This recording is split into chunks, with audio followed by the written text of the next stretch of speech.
That's their MO. End of. They've never done anything other than make falsified documents, make false claims over title and land. And Obama's no different.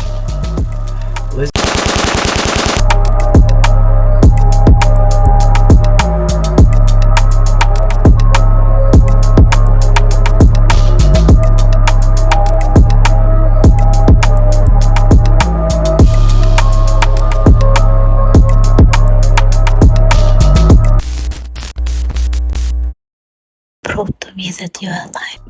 Oh no, no. There has always been a large Muslim community in France. Because the major cities are overrun, no? Not overrun, but there are a lot of them. They don't. Aren't enough of them to outvote most of the local French, indigenous French. Bureaucrats and politicians, and the France is a transit point where they come through, and they keep going to get to England, and then from England they get to Ireland. Most of the Muslims in France are second, third generation. See, France was very late into the colonization of the world. You know, like when the world had been already taken. France decides to go down and take the Sahara Desert. Yeah, I mean, were they short in sand or something? I don't know. But we now have a lot of Moroccans and Algerians and Tunisians and Ivory Coast people, and I mean they're all just living and getting along. My neighbors here, I've got at my dinner table and in my kitchen, I can have Muslim Moroccans and Jews. I've got 2 Jewish friends, and they all come around, they all sit around, everybody's having a chat and a smoke, and it's a laugh. There is no fucking problem there. But I am deep in the countryside. I am very far away from all the big cities. Exactly. And so you don't see it. Because there are ghettos now in France, man. Ghettos like we have in America. Like I'm talking, you know, with gun violence and drugs and all of this. Like someone recently came back from Paris. They're like, Paris is not what it was 20 years ago, man. Not in France anymore. But it's always there's always been certain areas of Paris that have been very hostile like that. Yeah, but I heard it's getting bad now. I heard it's not just like certain areas. It's widespread. Well, London is gone. London is gone as well. Mm-hmm. And Brussels, 76% Islamic. Brussels, the capital city of Europe.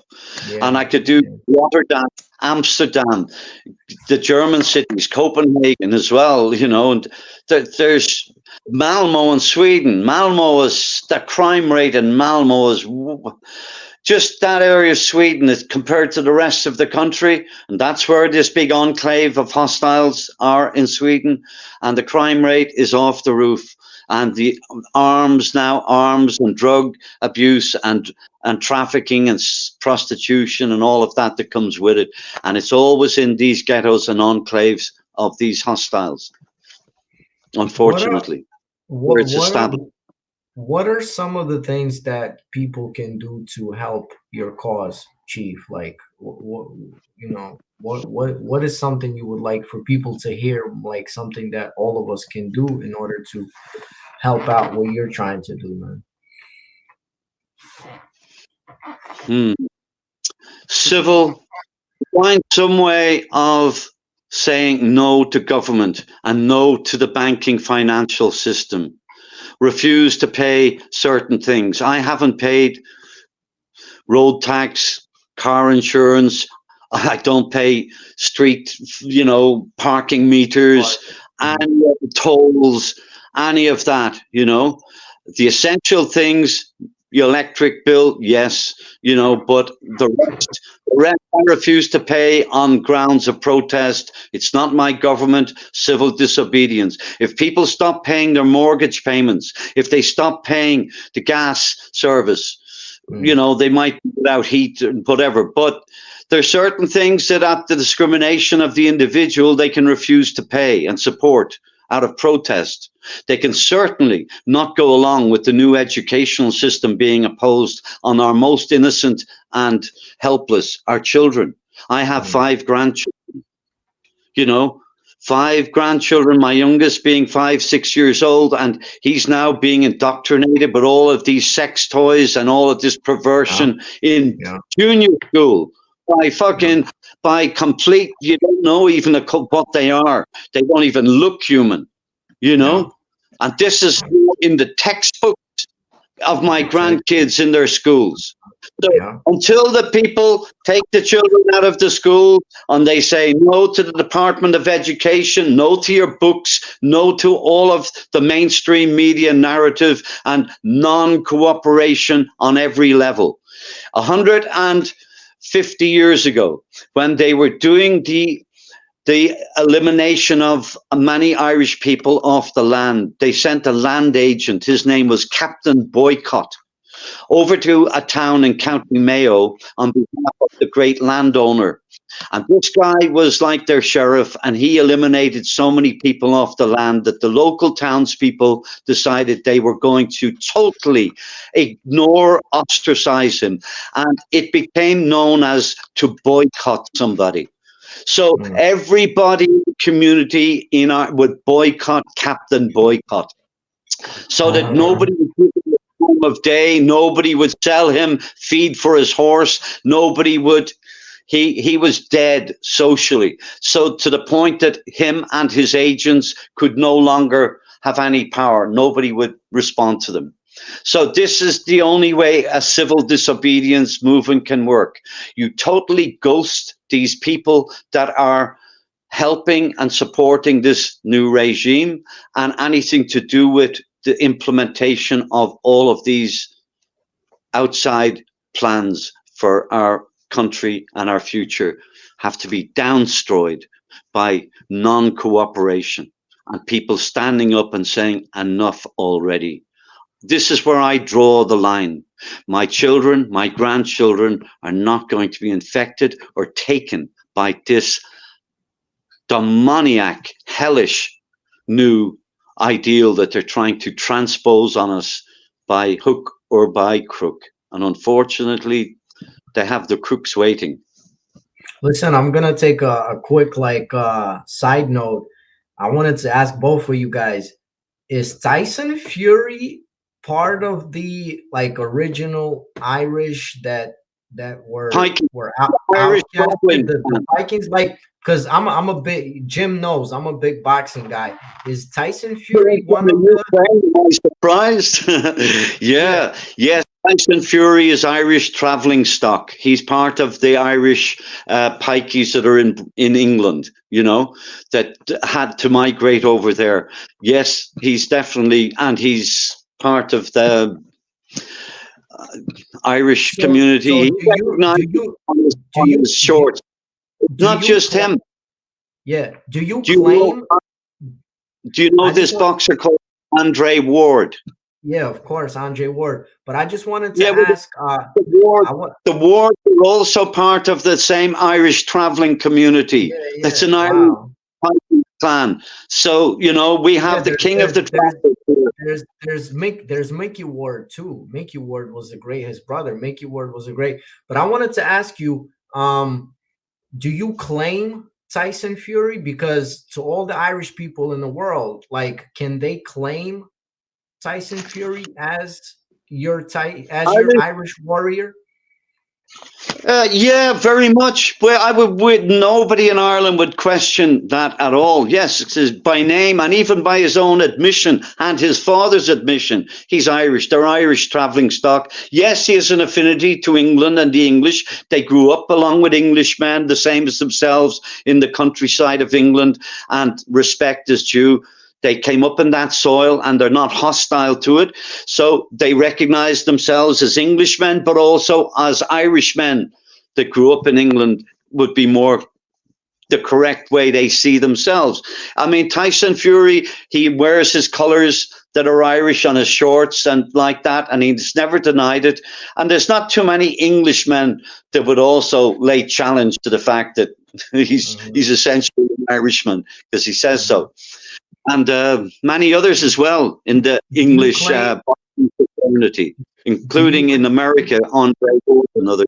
Yeah. They're very much Irish traveling stock. Do you claim Conor McGregor too, the UFC guy? Oh yeah, he's very much Irish. Yeah, I mean, okay, the McGregor clan is originally from Scotland and probably came in here as planters at some point, but you know, they merged and became married in and became as Irish as the Irish themselves. So just because McGregor's bloodline is Irish Scottish, you know, we're still the same Celtic people, and he doesn't see any difference. You know? And we don't. He certainly, you wouldn't think of him as a Scotsman. Nobody around the world would think of Conor McGregor as a Scotsman, even though he's a Scottish name. He's definitely fully Irish, and he would see himself as such. Jim, what do you think about that, Jim? Because you laughed. Do you like Conor McGregor? I really don't like the guy at all. Yeah. Nobody likes him. I don't know why. No, but Fury's about to fight the Ukrainian. Yeah, Usyk. Yeah, but Usyk is a sellout, man. He totally sold. He's a political figure now for the you know who. He completely sold out. The only real guy that stayed true was Lomachenko. Lomachenko stayed true to the people, man. But why do you not like Conor McGregor, Jim? I don't like arrogance. You know, I got you. And he is that. And if I was going to fight him, I would take a Ford F-150 truck with me, and I'd hit him with that. Because right? I'm trying to think of some people and heroes for the whole Irish world that you guys can claim and they can be proud of, and they can say, look, you know, the motherland produces these people. Let's join in the cause, man. You guys need some celebrities, you know. Well, look, we've got 4 million or 4.5 million Irish in Ireland, and we got 40 million in America. You know, so anyway, I forget the question. no, because I'm 400 million around the world. Yeah. That's an exaggeration. Irish. I don't see too many great Irish heroes from around the world. Every fucking president of the United States, every fucking president basically of the United States claims Irish heritage. Even Obama. Yeah. He's from that Carney clan that you were talking about earlier on, Chief. Yeah. From Cashel. That's crazy. And he visited Castle. He'd like to. Yeah, but that's a fake claim, you know. The guy is, everything to do with him is corrupt. So that claim is bogus. He's not connected with the Carney clan. These people, Prince Charles, when he was Prince Charles, he also claiming to be a descendant of Muhammad, and he's also claiming to be in the bloodline of Jesus Christ from the Catholics and Merovingians. These guys, this is their stuff. Yeah. Making false claims and false documentation. That's their MO. End of. They've never done anything other than make falsified documents, make false claims over title and land, and Obama's no different. Listen, you guys, we've almost been going for 3 hours, and I appreciate every single second, every single minute, and I could sit here with you guys forever, man. Likewise. Yeah, thank you so much. No, I really like. From the bottom of my heart, you know, like I cherish these moments, and I cherish both of yours wisdom. You know, I think wisdom is so necessary in our day, man. So unfortunately I would have to wrap up. I have to meet someone in a little bit. So I'm gonna ask both of you, Jim answered this before, but Chief, what is the meaning of life?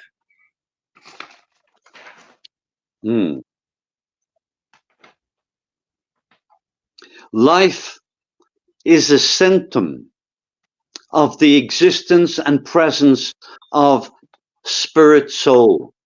Matter cannot move unless it is touched by spirit. Wow. So if we're to talk about life, we have to talk about consciousness, soul. Anywhere you see life, you see the presence of soul, of consciousness is the symptom. That's all. So people have to try and understand what life is from its intrinsic nature.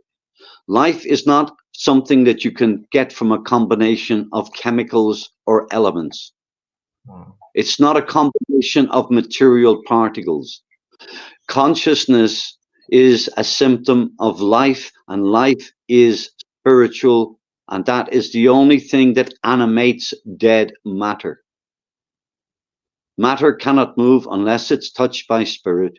So raise your spirit, see yourself in your true identity as a soul here having a material incarnate in spirit experience in the flesh. Not the other way around. It's not that we're the flesh and maybe somewhere we have a soul. No, we're all soul, and we're just having a body, a temporary, transitory body, like a car, and we get a new one when it's done. So take heart, take heed, take hope, and become brave in spirit, because the bodies are coming and going anyway, you know. But we're eternal, and we have a duty while we're here to make things better and to raise the vibration and help one another to find the exit door. Yeah, Dr. That's it. Shiva said some similar things. Yeah, Dr. Shiva said the same similar things. And the other what was the other doctor's name? The guy that sold 900 million books. Yeah, Dr. Caldwell, man. Yeah. He's Fuck me, man. Yeah. 900 million? Yeah, he's crazy. And the whole thing is that in 2015, like when I came across him, because my father was had cancer, like this guy was all over the internet. He was everywhere. Because I found him on a Russian site, on like a Russian like Facebook. It's called Odnoklasniki, so he was everywhere, articles, everything. And then all of a sudden they started to take him off everywhere. And he even had a attempt in his life. He was shot. He still has he was blown up before he was shot, and they started to sweep him under the rug, man. They do the same thing with with Dr. Shiva. I wanted to say something, but I forgot. But okay. Jim, how would you what can you tell us to wrap up today's great conversation, man? Well, look, us three, we're aware, we're awake and aware. We understand the difference between consciousness and the dead matter that the chief was just talking about. We understand that all living beings are same conscious individual living entities, different bodies, lower species. People have got to stop eating animals. Mm-hmm. And people have got to be not forced into fucking vegetarianism and veganism, exactly, by having their meat taken off them, but they have to gain an understanding through using their intelligence to decipher, to take apart the bullshit that they have been swallowing from birth. We're lucky. We're the lucky ones. Me and the chief, from Ireland, coming out of Ireland. We're the fucking lucky ones. Yeah, man. And of course, I was a rebel from as far as I can fucking remember. Hated like a dog. I hate anybody in a fucking uniform. I want to attack. But Yeah, one final thing before we do go, one thing, the chief and I stay in contact all the time on WhatsApp. We find it very easy. He can ring me anytime. I can ring him anytime. I can send him some good stuff. He can send me some good stuff, and we exchange photos and stuff like that. So if you consider it, if you get on WhatsApp, you can have an instant contact with both of us. I'll download it for sure. I'll download it, man. You know, it's just a very simple thing, and we don't say too much on it because you know who's listening. Yeah. I wanted to add to what both of you were saying. I was just telling my wife, you really realize that there's something besides the body or outside of the body when you witness someone die, you know? Like when you actually witness someone, you know, close the eyes for the final time, you realize that there was something else in the body because that whatever it was, it's no longer there, you know, when you finally witness that last breath, you know. One of the two doctors, maybe I think it was Dr. Caldwell, he said that when you weigh a dead body, it's 21 grams lighter than it was when it was alive. Yeah.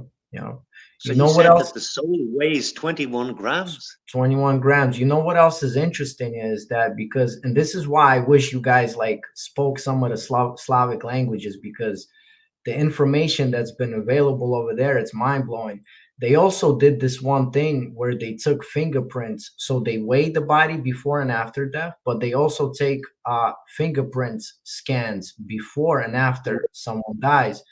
And what they noticed is that each individual fingerprint is, you know, it's individual. We all know that it's, you know, it's special. But what they noticed is that right after that 21 grams leaves, they noticed that the fingerprints, they lose shade. And the more they've noticed that people like priests or people like, you know, that did humanitarian work and everything, they had a lot of these designs, these prints that after death, they start to disappear, man. You know, so yeah, so it's interesting because, you know, like you said, they weigh the body before and after. They notice it's like 21 grams, man. That's amazing. I was blown away by that. Yeah, it's interesting, man. But listen, I thank you both so much. Thank you, man. No, I truly cherish it. Jim, thank you for putting this together, man. This means a lot to, you know, besides internet and YouTube and this, to me, these are like special moments, man. And I'm so glad that, you know, we're able to document them, and hopefully people hear the chief's call to action, people hear Jim's wisdom, you know, and like it's gonna spark something. So I thank you too. Thank you so much. Thank you, Naz.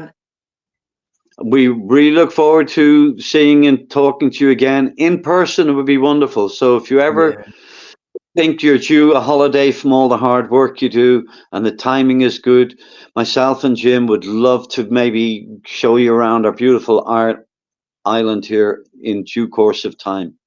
That would be awesome. Yeah. That would be awesome. Magic and mystical places at every turn here. I have friends who are in that field, and I have quite a bit of accessible places to go and knowledge of the places to go within not too far of anywhere in Ireland. So it's full of it, and we look forward to at some point meeting you in person. Thank you. Okay. Yeah, let's do this again, you guys. Thank you so much, man. Thank you. Let's do this again. We'll stay in touch and everything. So Jim, thank you so much for putting this together. And I'll be thinking about everything you guys said today. And till next time. Thank you so much, you two.